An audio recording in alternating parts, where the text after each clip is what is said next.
É uma alegria a gente estar junto hoje. O nosso coração se aquece e multiplica tanto carinho, tanto amor que a gente é recebido. Em primeiro lugar, em nome da Federação Espírita do Estado Tocantins, a gente agradece ao Centro Espírita Bezerra de Menezes de Gianópolis pela acolhida sempre fraterna, por esse espaço de amor e de vivência do Evangelho de Jesus. Nós nos sentimos em casa. E a gente sempre ressalta e inicia a nossa fala relembrando uma pequena grande vitória que cada um de nós aqui está realizando hoje.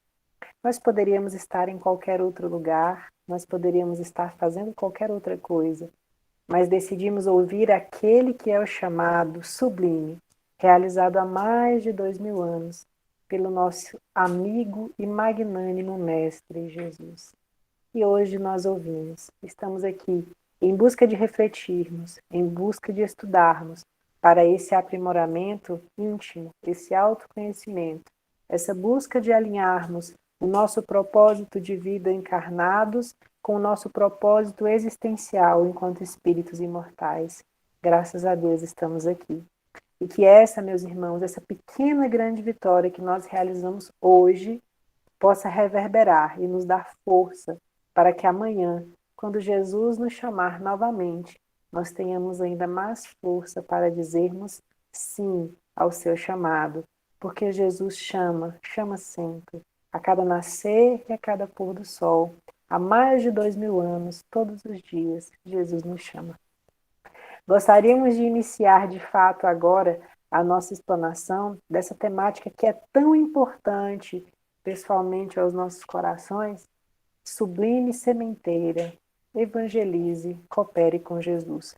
Nos utilizando da questão 625 do Livro dos Espíritos, codificada por Allan Kardec, em que o codificador, de maneira muito objetiva e sintética, questiona o mundo maior. Que tipo mais perfeito, que modelo Deus proporciona à humanidade como modelo e guia?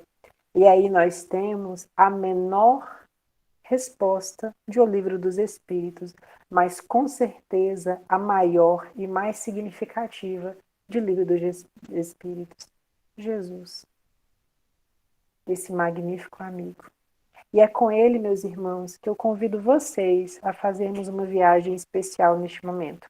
Quem desejar pode fechar os olhos, pode apenas visualizar e se concentrar, mas que nós possamos agora retornar 2000 anos atrás, naquele mar lindo da Galileia, onde Jesus caminhava com as ondas batendo em seus pés, sentindo a brisa daquele ambiente tão sereno.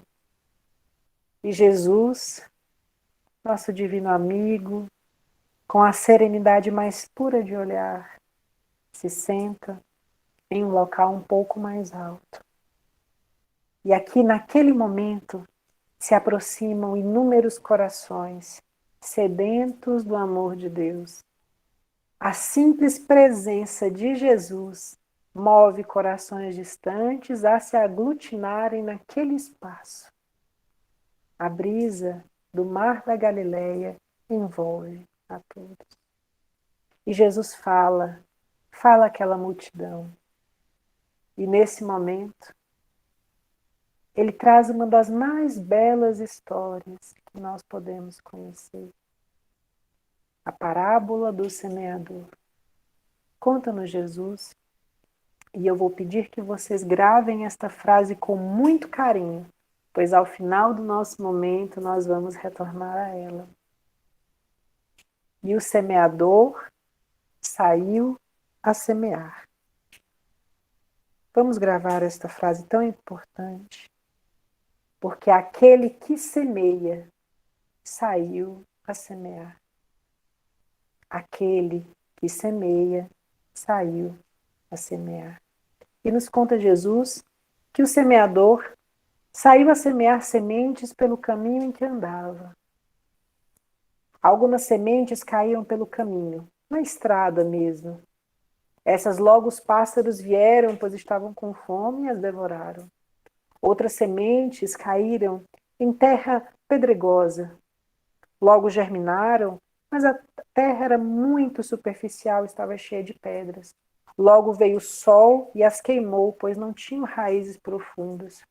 Outras sementes caíram em meio aos espinheiros. Elas germinaram, criaram raízes e começaram a florescer, mas os espinhos as abafaram e elas morreram.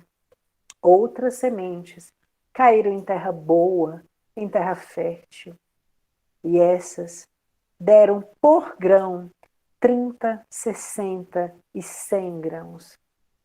E assim, meus irmãos, Jesus encerrava sua fala, que que o nosso coração é como aquele terreno, aquele vasto tipo de terreno.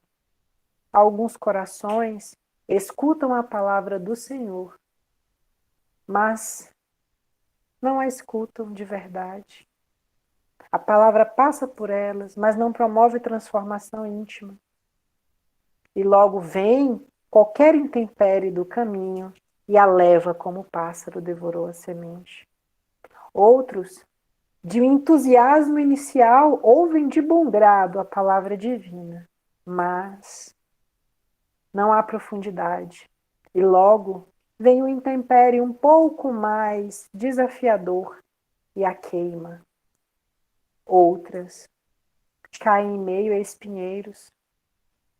A palavra é ouvida, mas quando o materialismo, cheio de ilusões, vaidades, egoísmo, orgulho, quando a matéria abafa e nós damos espaço a isso, a palavra é abafada. Mas alguns corações estão disponíveis. E então a palavra germina e multiplica. E um coração transforma tantos outros corações, modificando primeiro a si e sendo exemplo para os outros corações que estão disponíveis a receber a palavra de Deus.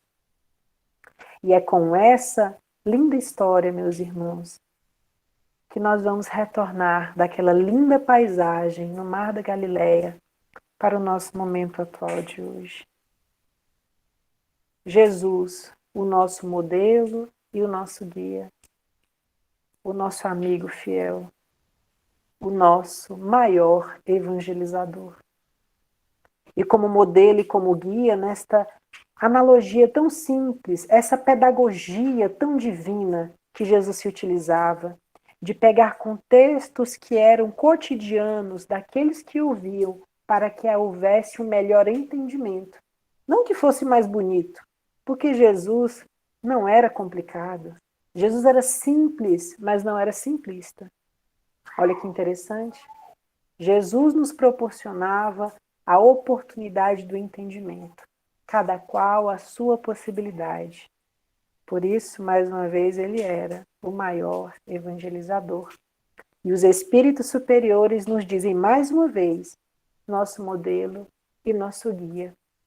Na parábola do semeador, Jesus nos convida a sermos semeadores da semente divina do seu evangelho. Evangelho que, se buscarmos na etimologia da palavra, significa boa nova. Que boa nova é essa? A própria síntese da lei divina. Se pegarmos a terceira parte de O Livro dos Espíritos e todas as suas leis morais, nós podemos sintetizá-las no Evangelho de Jesus. Porque ele, enquanto espírito que comunga do pensamento de Deus, um espírito divino, um espírito puro, ele projetou a lei divina por meio das suas ações, por meio da sua mensagem. E assim, meus irmãos, Jesus nos convida a semearmos o seu evangelho, a sermos evangelizadores. Neste momento, Jesus convida a cada um de nós a sermos semeadores. E eu faço uma pergunta que não precisa ser respondida. Não precisa ligar microfone, não precisa levantar a mãozinha, mas que cada um possa responder no silêncio da sua intimidade. Quem aqui é evangelizador?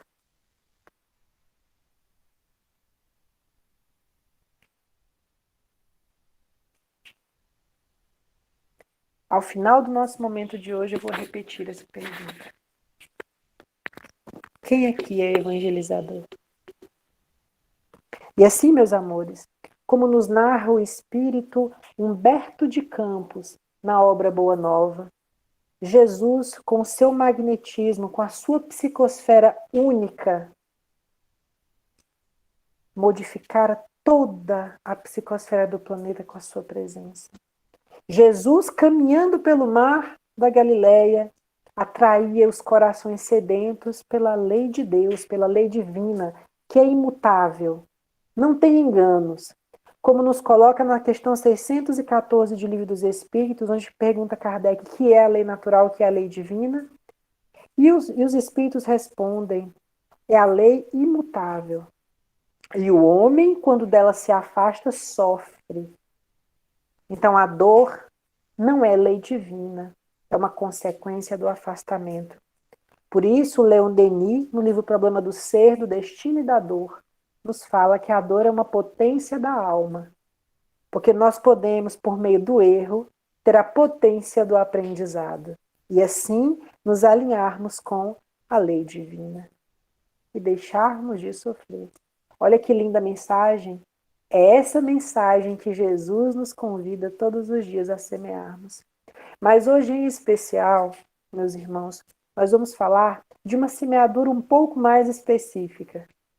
A sublime sementeira de evangelizarmos os corações infantis e juvenis.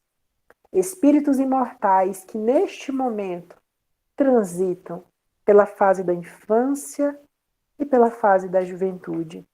E, mais uma vez, nós vamos recorrer ao magnífico codificador. Gente, eu gosto muito de Kardec, porque Kardec também era muito pedagógico, né? Como um bom educador, como um grande professor. Kardec perguntou, não para ele, perguntou para a gente. Olha que amigo fiel, olha que amigo carinhoso. É muito importante que a gente aproxime Kardec de nós. Assim como nós fazemos o esforço de aproximarmos Jesus, precisamos aproximar o amigo Kardec.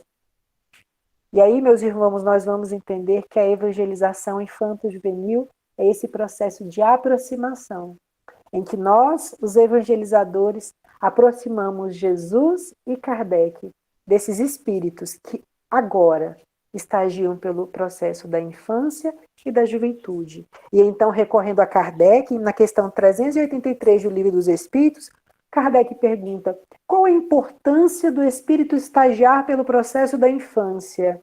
E olha a resposta, tanto que é interessante.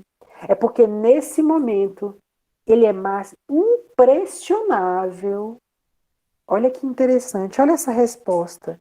Ele é mais acessível às expressões que recebe.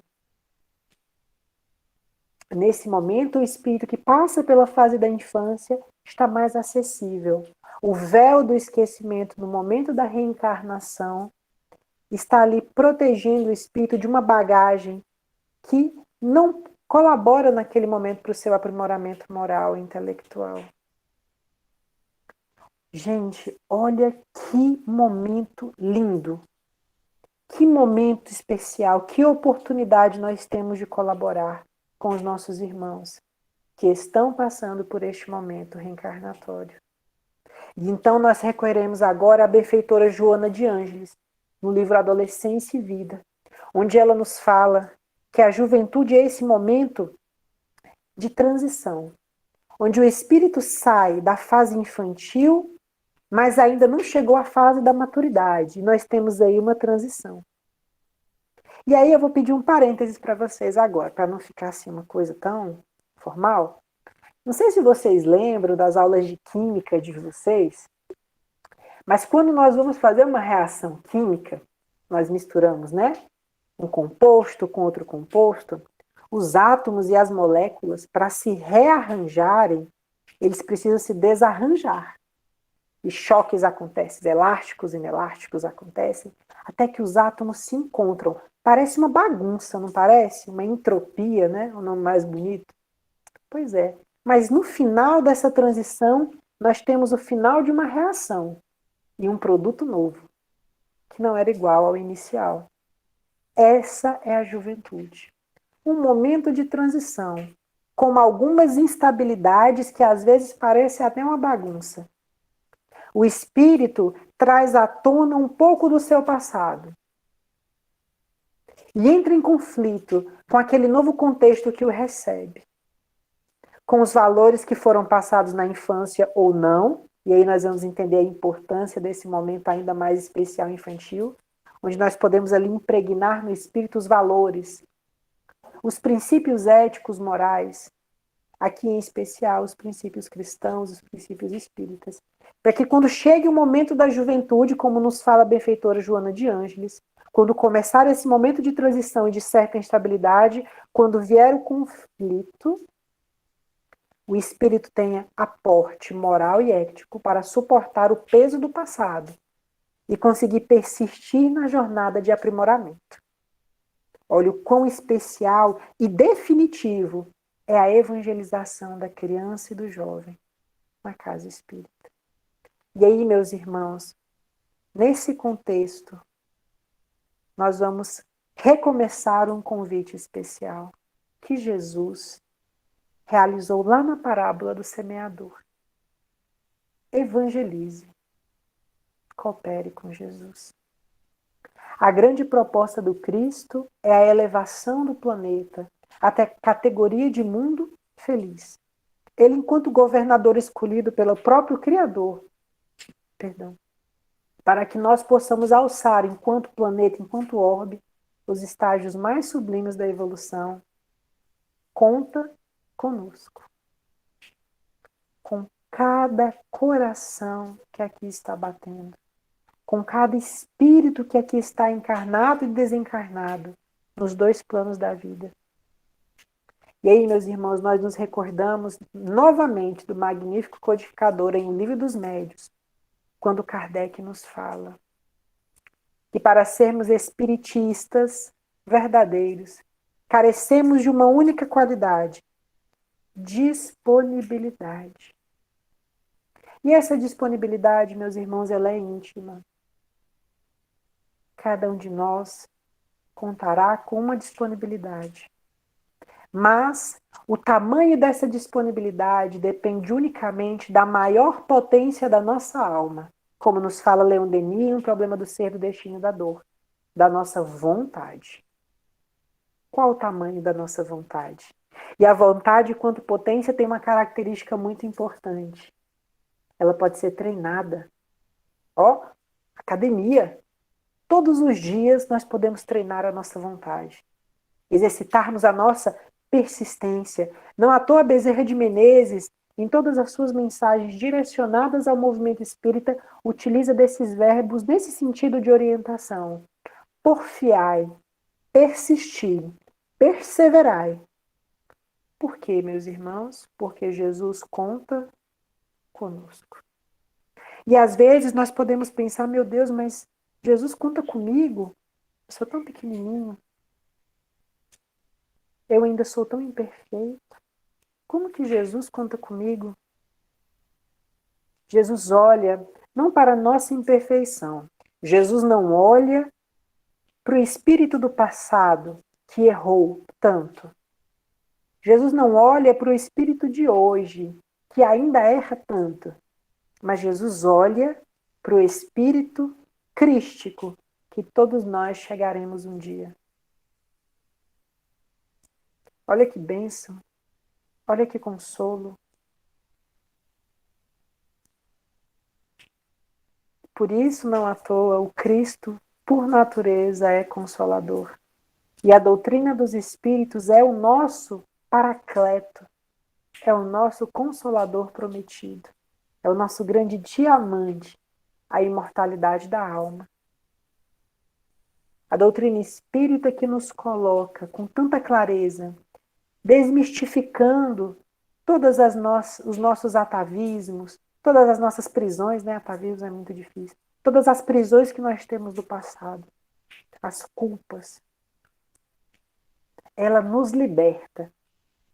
João 8:32. Conhecereis a verdade e ela vos libertará. Nos libertará do quê? Das ignorâncias, dos fundamentalismos, das ilusões da matéria. Porque aonde o Cristo vive, não há mentira nem um engano, há apenas a verdade. E esse, meus irmãos, é o convite de Jesus. Apresentarmos esse diamante a esses espíritos nesse momento tão importante, tão especial, que é a infância e a juventude. Quando Jesus nos fala no Evangelho de Marcos, ide e evangelizai a todas as gentes. Ide levai a boa nova, o Evangelho é a boa nova. Ide levai a lei de Deus. E aí, eu vou pedir a licença para fazer um novo parêntese e trazer a figura de uma personagem muito querida, em especial ao meu coração, que é Francisco de Assis.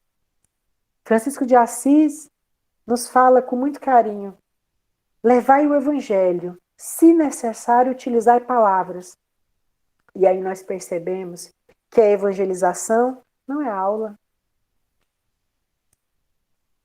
é um encontro especial em que nós, espíritos imortais, aprendemos juntos. O evangelizador, esse espírito que se coloca na função de mediador, de aproximador, ele não é um professor. Porque o nosso único professor é o Cristo. Todos nós somos aprendizes. Mas quando nos colocamos enquanto evangelizadores, nós nos comprometemos nesse papel de mediar, de sermos médiuns. Às vezes a gente mistifica muito a mediunidade, né, gente? A gente coloca muito no fenômeno, mas não é. E nunca será. Em O Livro dos Médiuns, Kardec coloca isso de maneira muito, muito interessante. Em especial, convido a todos a lermos as mensagens de Erasto. Onde Erasto nos coloca com muita tranquilidade. A função da mediunidade nunca foi a fenomenologia, mas o desenvolvimento do ser imortal. Porque a partir do momento que eu me conecto com o outro, eu compreendo a sua história, eu compreendo o seu sentimento, eu me coloco no seu lugar, eu me vejo no outro. Olha que interessante, tudo está conectado, não está? Porque o processo de evangelização é um processo transversal. Todos nós, trabalhadores da casa espírita, precisamos compreender essa atividade. O trabalhador da reunião mediúnica, o trabalhador da área da assistência e promoção social, o dirigente, o trabalhador da comunicação, o trabalhador da difusão doutrinária, da palestra, o trabalhador da área de estudos do espiritismo. Todos precisamos, o trabalhador da área da família, mais que especialmente, porque o primeiro evangelizador é aquele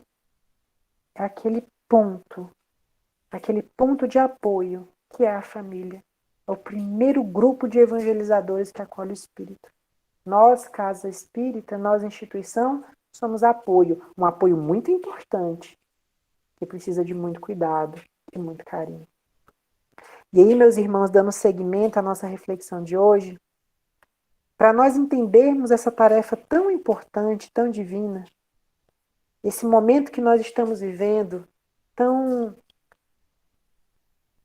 ímpar, esse momento de transição, um momento de muitas dores, um momento em que nós estamos sendo convidados ao testemunho. Testemunho em desafios familiares, testemunho em desafios sociais, testemunhos no maior de todos os desafios, o desafio íntimo. São muitos testemunhos. E nesse momento tão grave, nós recordamos mais uma vez de Jesus, que num momento muito grave, saiu da sua condição crística para vivenciar na carne e nos trazer o seu evangelho de amor. Jesus não se furtou a trazer a nós, crianças espirituais, a mensagem de Deus, pura, tal qual ele já comungava do seu pensamento. Jesus não deixou de escutar o chamado de Deus para ser, em nosso planeta, um evangelizador. para ser o nosso primeiro evangelizador. Por isso, meus irmãos, o conteúdo primeiro da evangelização é o próprio Evangelho de Jesus à luz da doutrina dos Espíritos. Porque a doutrina dos Espíritos é essa chave que decodifica, desmistifica e traz o Evangelho na sua pureza, sem inserções, sem as nossas dificuldades pessoais, porque a mensagem é pura, as distorções são por nossa parte, as ignorâncias, as deturpações. E aí, meus irmãos, para que nós possamos adentrar um pouco mais a essa tarefa tão sublime, a evangelização espírita tem conquistas muito belas. No ano de 2022, nós iremos comemorar 45 anos de campanha permanente da evangelização espírita. Olha que bênção. Ai, gente, os evangelizadores, o coração chega a palpita no peito. 45 anos em que o movimento espírita federativo se organiza e compreende que a evangelização da criança e do jovem é uma atividade imprescindível e permanente. Uma tarefa maravilhosa, uma tarefa sublime, uma sublime sementeira. E nesse processo nós tivemos inúmeros caminhos de aprendizado. E hoje, graças a Deus, nós temos conquistas muito belas, inclusive orientações seguras, materializadas em documentos orientadores, em que as instituições espíritas, os evangelizadores podem se debruçar para estudo, reflexão, orientações, de forma alguma, massificações ou uniformizações. Porque já nos diria Kardec em O Livro dos Médiuns, no Estatuto das Sociedades Espíritas Parisienses, a proposta é que as instituições espíritas sejam autônomas, administrativo, jurídico e financeiramente, porque o vínculo que nos liga é o vínculo doutrinário, é o coração. E aí, meus irmãos, esses documentos que eu vou pedir para a nossa querida irmã Carol nos mostrar nesse momento, são os documentos de orientação da ação evangelizadora da infância e da juventude. Esses livros maravilhosos e lindos que nós temos a oportunidade de nos debruçar. Esses documentos sintetizam um trabalho de 45 anos de construção, em que nós, enquanto movimento espírita organizado, compreendemos os objetivos, as finalidades, os eixos que estruturam a evangelização. Vocês sabem qual o objetivo da evangelização da infância e da juventude? Vocês sabem qual a sua finalidade? Esses documentos nos trazem, porque foram construídos coletivamente, assim como nos pede Kardec. Uma construção coletiva e pessoal. Não foi assim a codificação das obras básicas? Os espíritos falaram em várias partes, por médios em todos os lugares. Não foi um espírito. Não foi uma ação personalista e pessoal. Não foi o eu acho, eu penso. Não, essa não é a proposta do espiritismo. Se chegarmos a começar a falar isso, precisamos ter vigilância conosco mesmo. Porque o espaço da casa espírita é um espaço de compartilharmos o evangelho de Jesus à luz da doutrina dos espíritos. Quando o eu começa a ficar maior do que o nós, é o momento de nós ligarmos a sirene. Sempre alinhados à proposta de Jesus e Kardec. Na dúvida, Jesus e Kardec. O que Jesus faria? O que Kardec nos orientou? Estaremos sempre seguros nesse aspecto. E aí, meus irmãos, esses documentos trazem para nós reflexões belíssimas. Porque o objetivo da evangelização espírita da criança e do jovem nunca foi formar espíritas, mas formar homens e mulheres de bem. O espiritismo não faz proselitismo. O espiritismo não converte. O espírito é espírita, não à toa, doutor Bezerra de Menezes, nosso amado amigo, orientador do movimento espírita federativo, nos fala, ao final de todas as suas mensagens, nós, os espíritos espíritas. Então, meus irmãos, é a formação de homens e mulheres de bem. Nós ofertamos o conteúdo, nós ofertamos, enquanto instituição espírita, o diamante a esses espíritos que estão nessa fase tão importante, tão especial, de oportunidade ímpar de aprimoramento moral. E assim, meus irmãos, nós compreendemos as finalidades da evangelização infanto-juvenil. O amor a Deus. Qual vai ser o fim dessa jornada? O amor a Deus, o amor ao próximo, o amor a si. A própria síntese de Jesus, de toda a lei divina. Pois ele sintetizou quando foi constrangido pelos fariseus. Constrangido não, provocado, né? Porque Jesus não se constrangeu, foi provocado pelos fariseus. Que foram o tentar. E ele sintetizou toda a lei divina. Amar a Deus sobre todas as coisas e ao próximo como a ti mesmo. Olha que especial, meus irmãos, essa tarefa. Jesus nos chama para sermos semeadores. Nós só precisamos de disponibilidade íntima. E aí, meus irmãos, toda tarefa precisa de uma estrutura. Nós precisamos nos preparar. A tarefa da evangelização ela tem 3 eixos estruturantes, inspirados inclusive no grande educador Pestalozzi, o grande orientador do próprio Kardec, um dos maiores educadores que nós temos conhecimento. Que não é a educação formal, que forma intelectuais de forma alguma. É a educação do ser integral. Não basta apenas pensar. Vocês podem até fazer em casa para lembrar, olha, não basta apenas pensar. Nós precisamos sentir e nós precisamos agir. É cabeça, coração e mãos. Pensar, sentir e agir. Conhecimento doutrinário, aprimoramento moral e transformação social. São esses os 3 eixos estruturantes da tarefa evangelizadora, da criança e do jovem.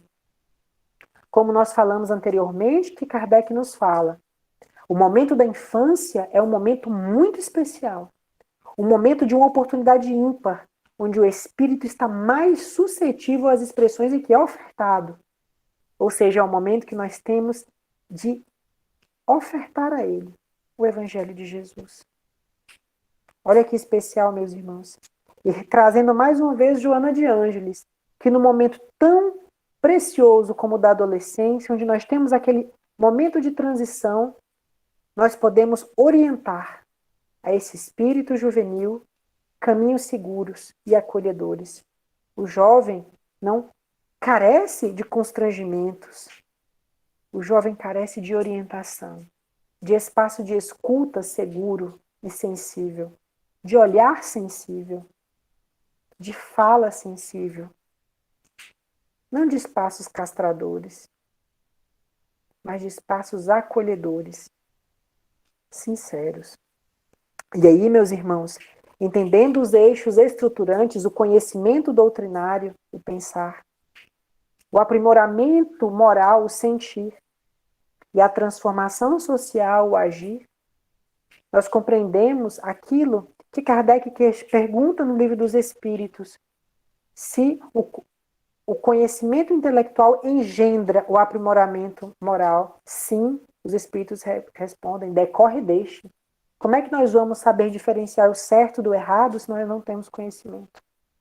Mas esse conhecimento move em nós as nossas emoções e os nossos sentimentos, provocando um espaço de escolher. E aí é o nosso livre-arbítrio, a nossa maturidade moral.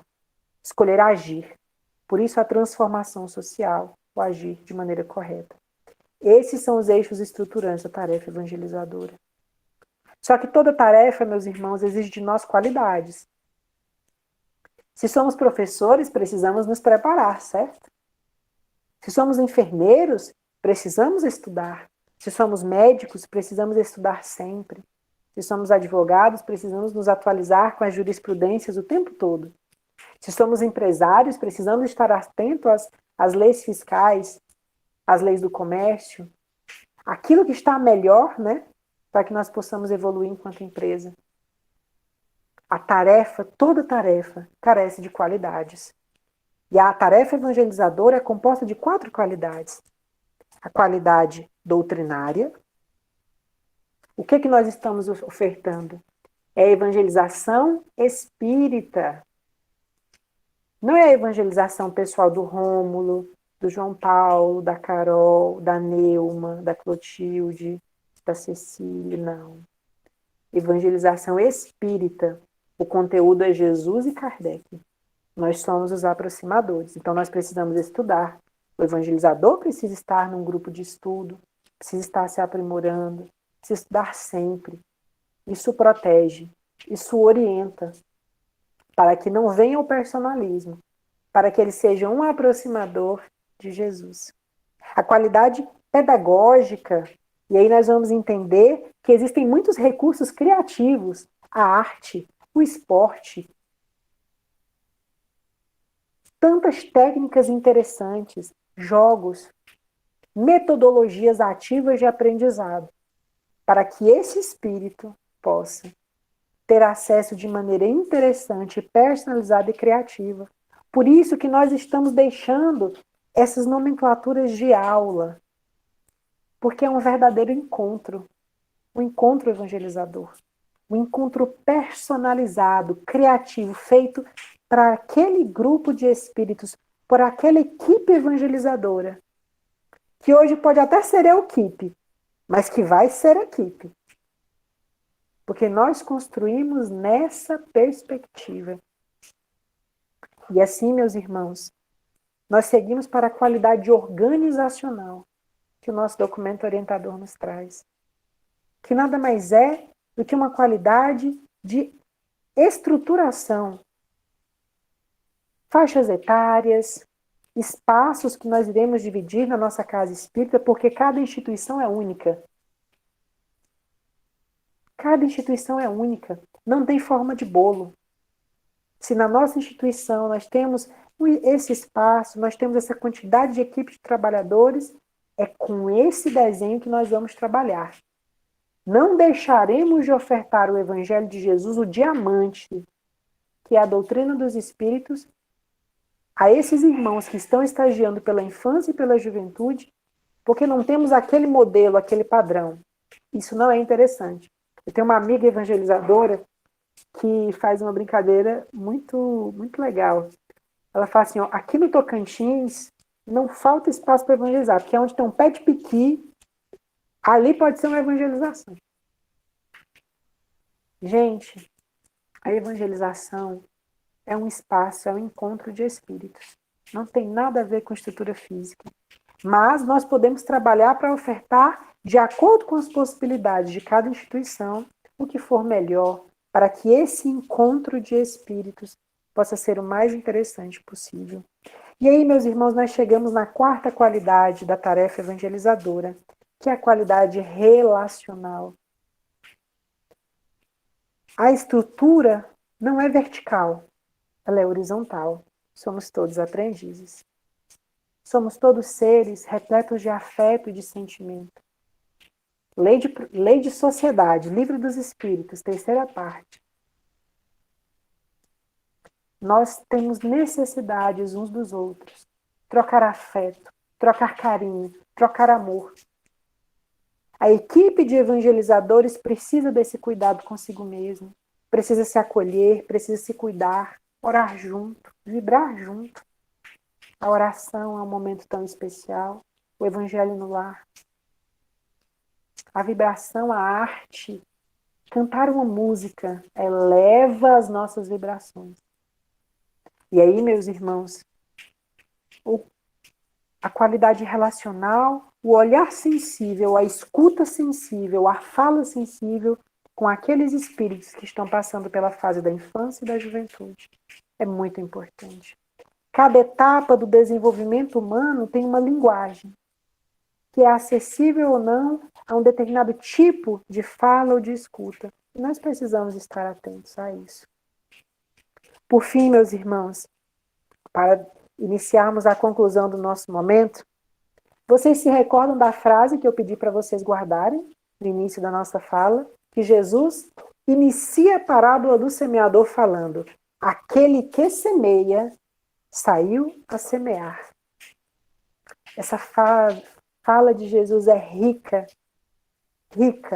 riquíssima de conhecimento e de reflexão. Porque aquele que semeia não é aquele que não semeia, que saiu a semear. Então a tarefa evangelizadora exige de nós preparo. É aquele que semeia. É aquele que se coloca disponível a essa tarefa. Isso, meus irmãos, não é perfeccionismo de forma alguma. Estamos todos colaborando em processo de aprendizado. O processo é fazendo também. A gente se escolhe estar junto, a gente vai se aprimorando. A gente nunca vai estar pronto. Se a gente for esperar estar pronto, a gente nunca vai começar. Mas nós podemos todos começar. E para finalizar a nossa fala de hoje, eu gostaria de pedir ao nosso irmão João Paulo que compartilhasse uma mensagem do nosso querido irmão Bezerra de Menezes, orientador do Movimento Espírita Federativo Nacional. O nosso amigo Bezerrinha, o nosso Dr. B, o nosso querido amigo companheiro, que nos dá a tônica da união e da unificação, contextualizando para nós esse momento tão especial que nós estamos vivendo, esse momento de transição planetária.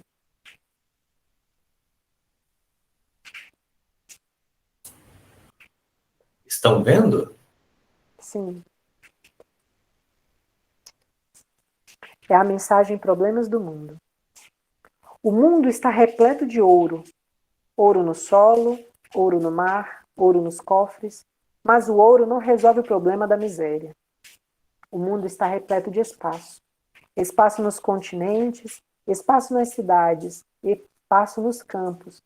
Mas o espaço não resolve o problema da cobiça. O mundo está repleto de cultura. Cultura no ensino, cultura na técnica, cultura na opinião, mas a cultura da inteligência não resolve o problema do egoísmo. O mundo está repleto de teorias. Teorias na ciência, teorias nas escolas filosóficas, teorias nas religiões, mas as teorias não resolvem o problema do desespero. O mundo está repleto de organizações, organizações administrativas, organizações econômicas, organizações sociais, mas as organizações não resolvem o problema do crime. Para extinguir a chaga da ignorância que acalenta a miséria, para dissipar a sombra da cobiça que gera a ilusão, para exterminar o monstro do egoísmo que promove a guerra, para anular o verme do desespero que promove a loucura, e para remover o charco do crime que carrega o infortúnio, o único remédio eficiente é o Evangelho de Jesus no coração humano.